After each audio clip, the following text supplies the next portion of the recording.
Little update on the box truck bed. On my design, it's got a mattress on it. You get the person on each side of it.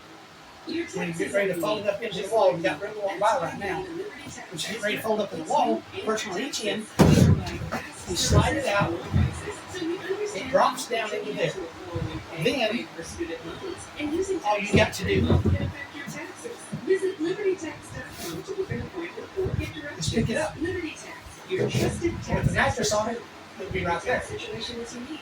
You get ready to, it'll lock in the sides. You get ready to take it down. This is going to have plywood on it. It's going to look like a cabinet. You get ready to take it down. The person on each side of it, you can do it by yourself. The person on each side would be easier. You sit it down. Person on each side, pick it up, slide it back into there. Put the mattress on it. This is now your headboard. You're against the wall. I like that. Maybe let me walk around on it. Seems to be easy. We'll try to see it.